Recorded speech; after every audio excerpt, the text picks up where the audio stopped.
Matric board examination की तैयारी करने वाले सभी स्टूडेंट्स का आज के इस वीडियो में बहुत बहुत स्वागत है। और स्टूडेंट्स, आप सभी के लिए लेकर के आया हूं पुनः वीडियो जो कि 4.1 एक्सरसाइज एनसीईआरटी का है और उसका क्वेश्चन नंबर 2 का थर्ड है।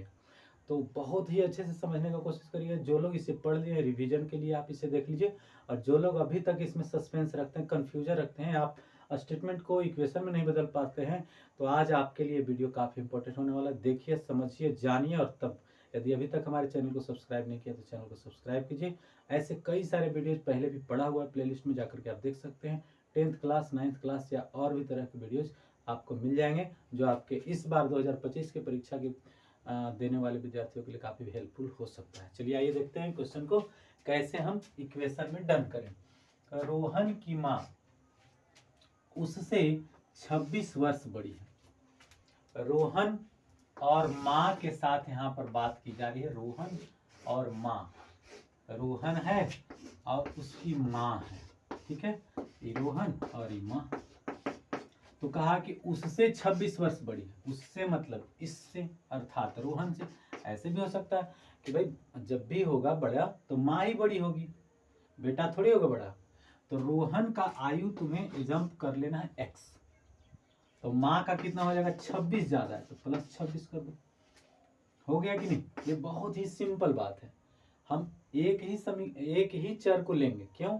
क्योंकि यह जो हम क्वेश्चन पढ़ रहे हैं, बना रहे हैं, वो द्विघात समीकरण का है। दो चर वाले रैखिक समीकरण का नहीं है कि रोहन का x मान लो और उसकी माँ का y मान लो, ठीक है। ये बहुत बड़ा जो कंफ्यूजन है ये मिटा करके रखिएगा, तभी बात बनेगी। तो हम मान लेंगे कि इसका भाई पहला ही स्टेटमेंट से हमने क्लियर कर दिया कि रोहन का मानना पड़ेगा। स्टूडेंट, रोहन का आयु आप लिखेंगे।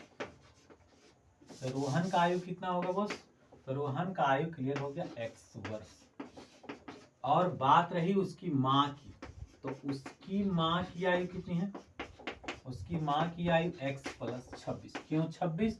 क्योंकि 26 वर्ष बड़ी है उसकी माँ। हो गया यहाँ तक। उनकी आयु का गुणनफल, उनकी मतलब रोहन की और रोहन की माँ की, ठीक है। हम, मैं हूं और मेरी माँ है, तो मेरा उम्र और माँ का उम्र दोनों को मल्टीप्लाई कर दें।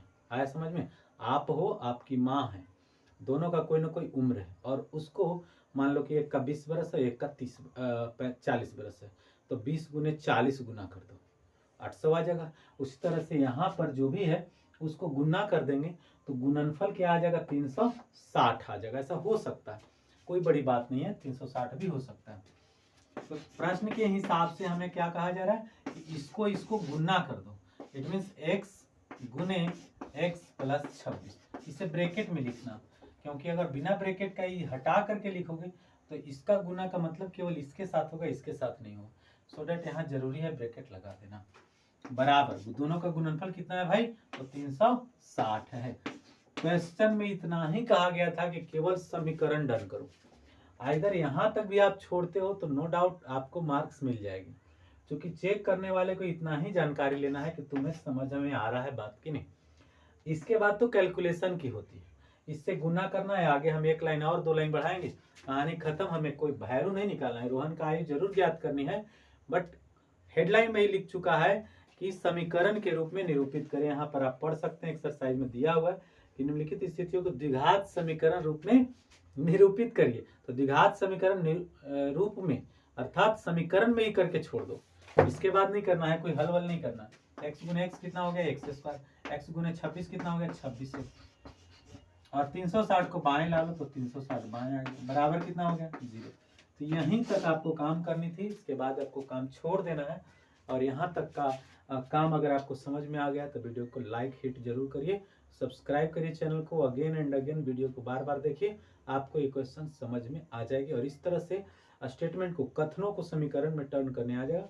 इसके बाद इसका सोल्यूशन कैसे होगा, तो इसके लिए हम गुणनखंड सीखेंगे, तब हम बातें करेंगे कि कैसे इसका x का मान निकाला जाएगा। और x का जब मान निकल जाएगा तो y का, सॉरी, माँ का भी मान निकल आएगा, क्योंकि x रोहन का आएगा, 26 उसमें जोड़ देंगे, आ जाएगा। ठीक है। Thanks a lot for watching my video again.